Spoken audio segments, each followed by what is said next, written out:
Are you familiar with Oedipus or Macbeth? One defies divine prophecy to protect his kingdom, only to fulfill that very prophecy in the end.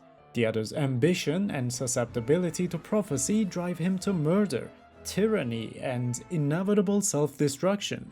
But hey, random YouTube guy, what does that have to do with Elden Ring? Well, every great piece of literature is influenced by real events, or at the very least, by older movements and literary works. Tolkien was influenced by Old English poetry and stories like Beowulf. Frank Herbert, while writing Dune, was heavily inspired by the rise and fall of empires like Ottomans and Romans. His world building drew heavily from oil politics in the Middle East. But influence of historical events, literary movements, and ancient writings is not exclusive to novels, and symbolism plays a major role in most From Software games. Under the surface, Elden Ring holds a massive background. I mean, ever since Dark Souls 1, I always enjoyed From Software titles. How could you not appreciate stories like Veiled Monarch, the sole protector of a kingdom that imprisoned and punished him for as long as he existed? Or the rise and fall of the first Elden Lord, which applies to both Placiduous and Godfrey. Patches, Solaire, Ivory King, there are a lot of great stories. Today I want to explore what makes Elden Ring so special and beautiful. On the surface it seems simple, incredible bosses, amazing open world, an engaging story, but isn't that a bit of oversimplification? What makes a boss incredible? Is it the story of that particular boss? Do you even care about the story? Is it the difficulty of the fight, or is it the arena, the soundtrack, or the moveset? What makes the open world amazing? The size, attention to detail, branching paths, the atmosphere. What is it? There's no single way to define beauty in an artistic project. What appeals to you might be irrelevant to someone else. But in the end, this game mesmerized millions of people with its charm, and no matter the reason, there's an undeniable beauty that resonates with so many people in completely different ways. When you think of it, it is actually quite similar to the MMORPG genre. Final Fantasy XIV may have a bit too many middle-aged guys role-playing as catgirls online.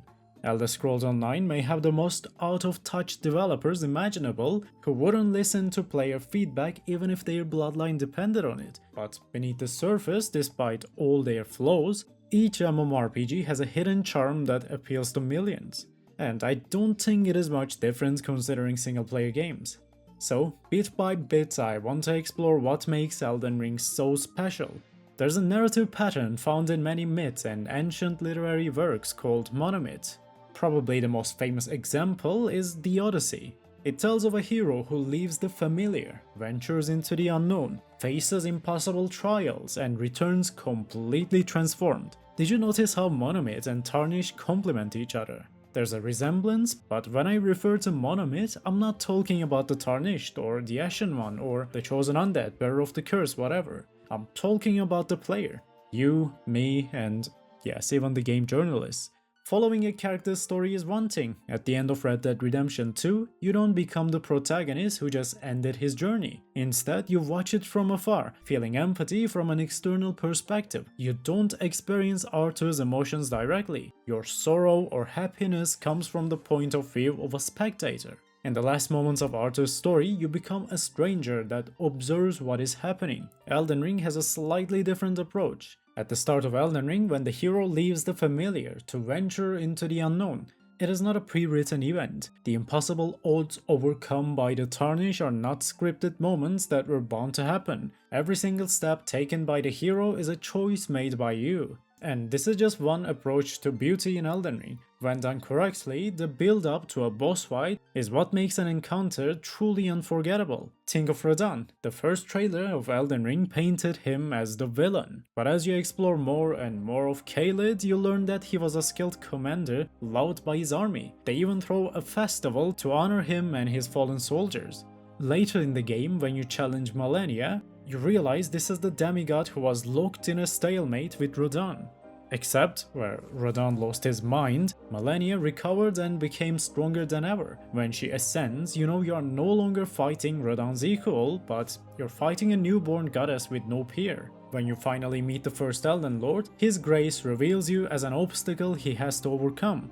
You have made it so far into the game that strongest tarnish to ever exist, Godfrey, sees you as the boss fight. The beauty of this game comes from so many moving parts, and as I said, you can't define beauty under one specific category. It is different for each of us, and that's why I want to talk about what matters to me in this game. We will talk about literature, a little bit of psychology, and some subjective takes. There will be a bit of everything, and trust me, it will be a fun journey. So, what is the first fragment of beauty in Elden Ring? If you claim Elden Ring is a difficult game, well, you're correct, to an extent. But difficulty was never the scope of these games even back in Demon Souls and Dark Souls 1 days. A game journalist might say difficulty is what defines a Souls game. A redditor might say these games are too easy for their god gamer skills. But how do you define this system in From Software games? Well, there's a term called desirable difficulty.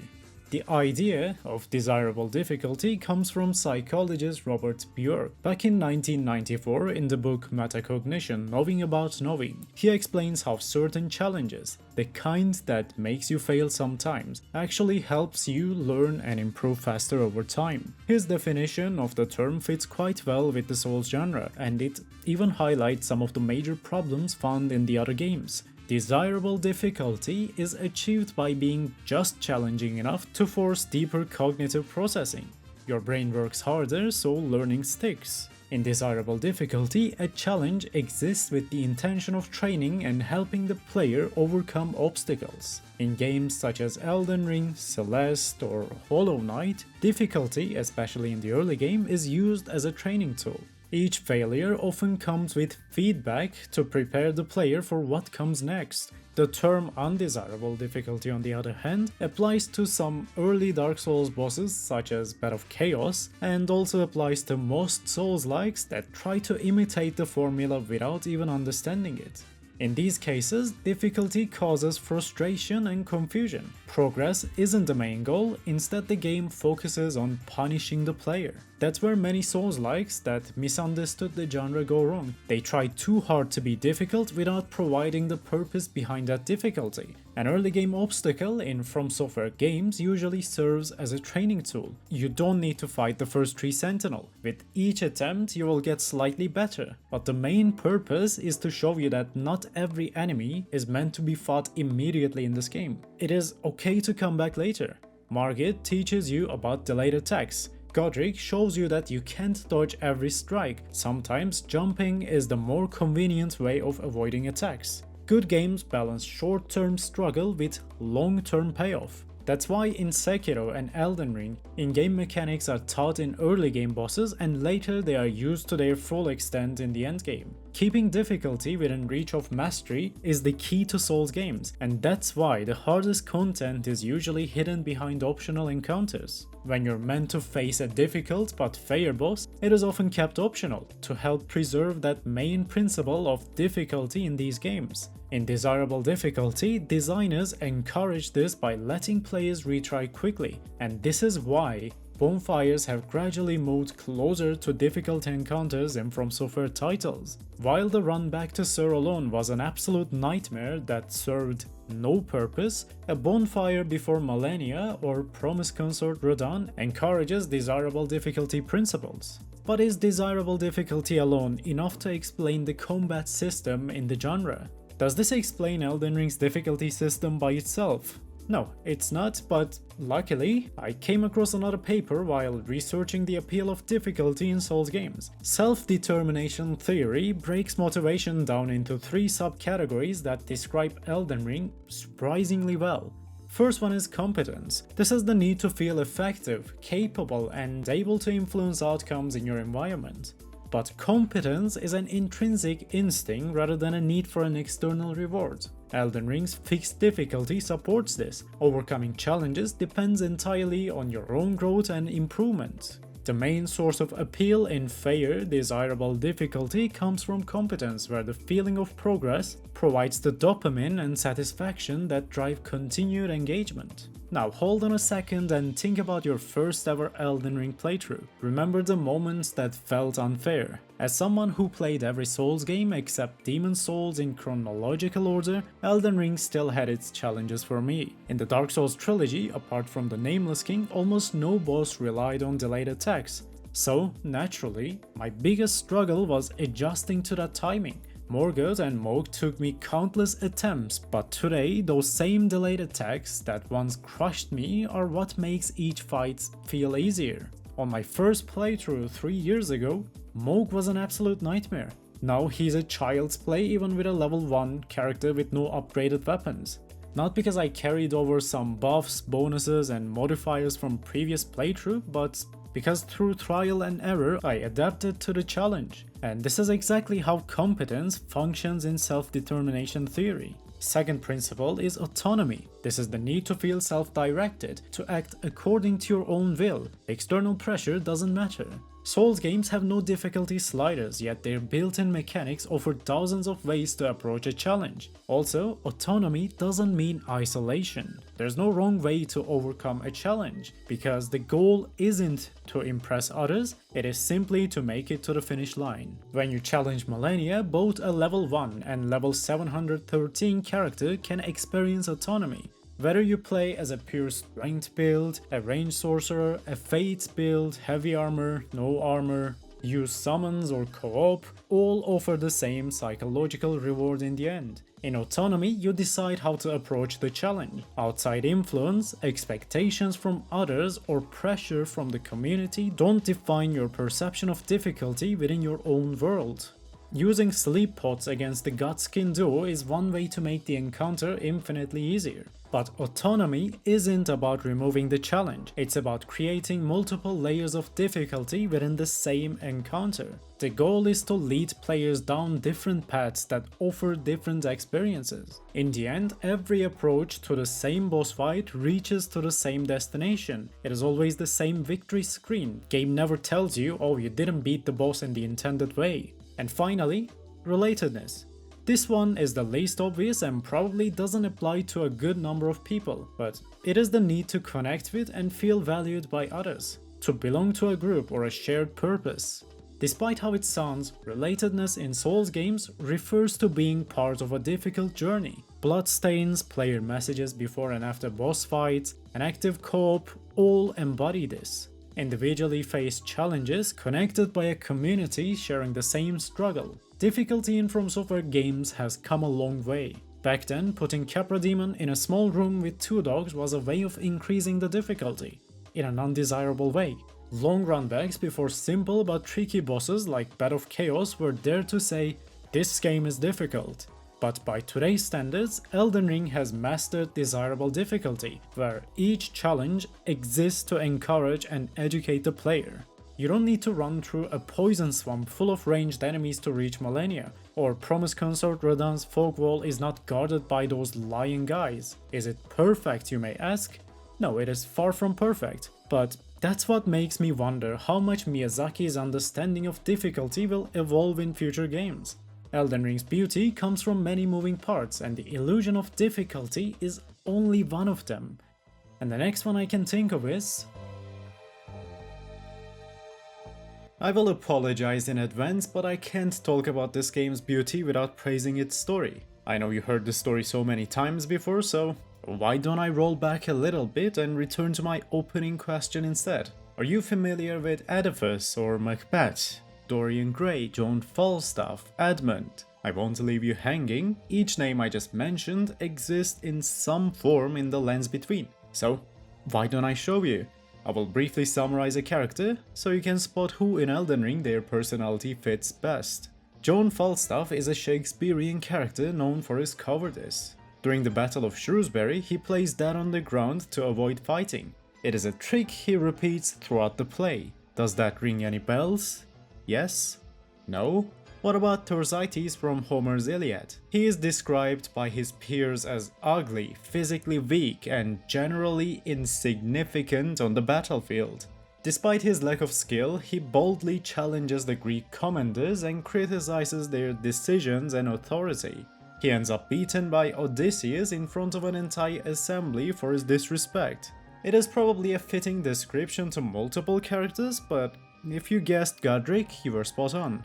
During the shattering, Godric disguises himself in woman's clothing to avoid battle. He steals priceless artifacts and flees the capital before the siege begins. Far in the south, he recruits knights banished for their transgressions. His hunger for power and need for approval push him into inhumane experiments. He eventually grafts body parts onto himself and he turns into an ugly abomination. As he grows more powerful, he begins disrespecting and challenging the demigods of the golden lineage. When he insults Mycela, just as Thersites insulted Agamemnon, Melania, like Odysseus, steps in and beats him in front of an entire army to put him in his place.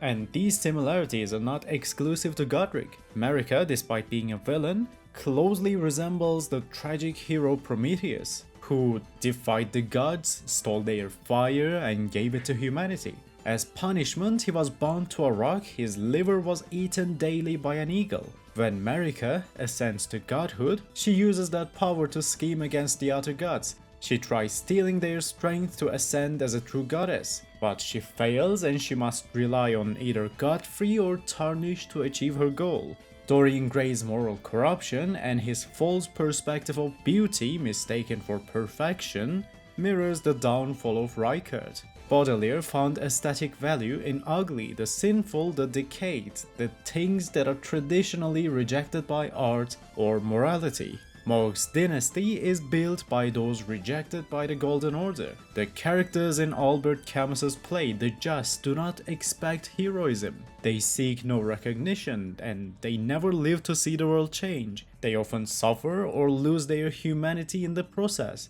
Just like the veiled monarch, Morgoth, who hid his identity to save a kingdom only to fall before he could see the world he helped build. When I think about what makes a good story in this game, it's not just the personal stories or the character backgrounds. As the main character, you explore a continent right after its most destructive war. In fact, if you look closely, you're exploring the most peaceful timeline in Lands Between. There was a time when Marika's arrival threw an entire continent into a free-for-all war, which only ended when Godfrey and Malekith destroyed everyone who opposed Marika's reign. Then the Golden Order launched the Continental Crusade to spread the Erdtree's influence everywhere. That was followed by the Dragon's attempt to reclaim the land, which ended up with an alliance when both sides were locked in a stalemate.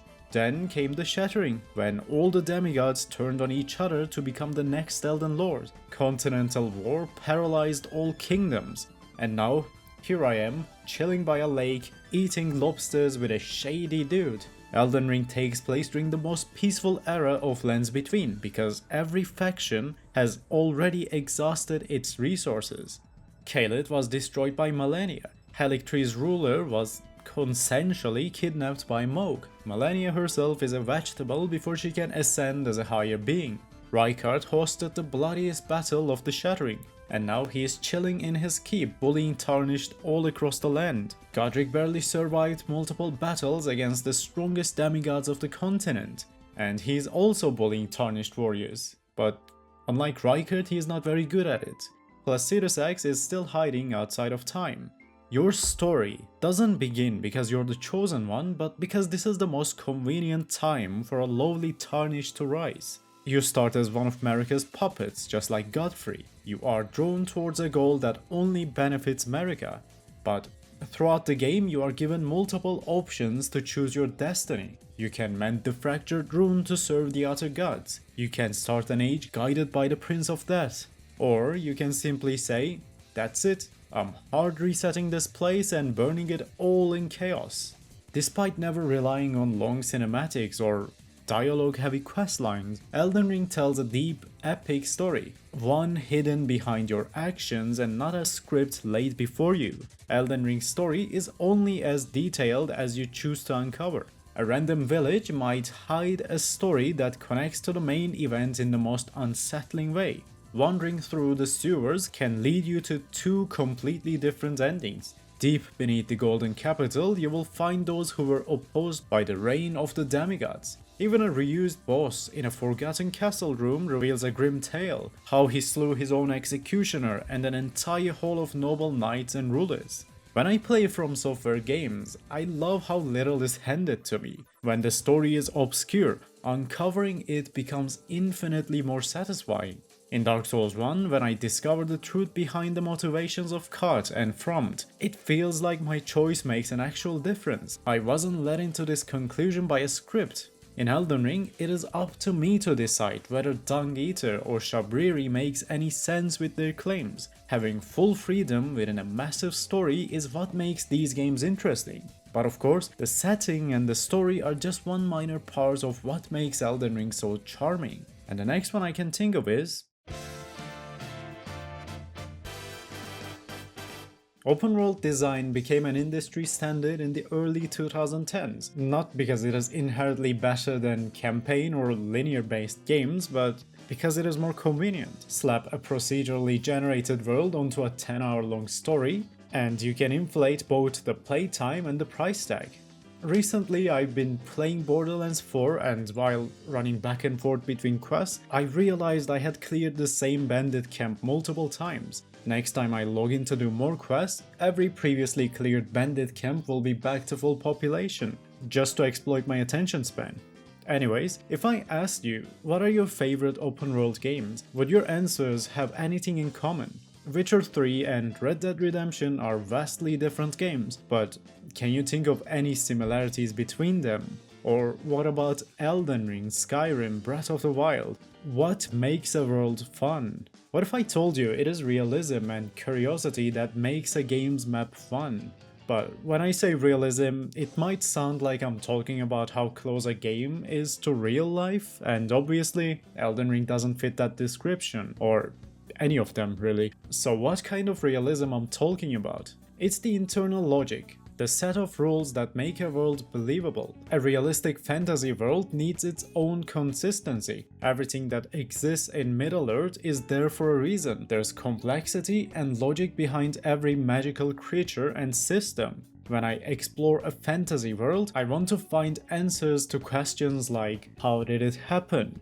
Why is it there? How does that thing even function? I can't just bash Ubisoft games for how bad their open world formula is and then praise Elden Ring's catacombs and caves, because Elden Ring also falls into many of the same design traps. Yet I still enjoy the world of Lands Between a lot, and it got me thinking, what's the difference? Am I a hypocrite? Why does it work in Elden Ring but not in a Ubisoft world? And then I realized I don't really care about the open world. Seriously, it doesn't matter. If the open world in your game is treated as filler, then it already failed. In games like Horizon Zero Dawn or Assassin's Creed Odyssey, the empty spaces between objectives exist only to stretch out the playtime, so you don't reach the ending too quickly. If a map isn't treated as a part of the story, then it is just a filler. Witcher 3, Elden Ring and Breath of the Wild were never boring because their worlds are directly a part of the story. In Elden Ring, your objective is simple: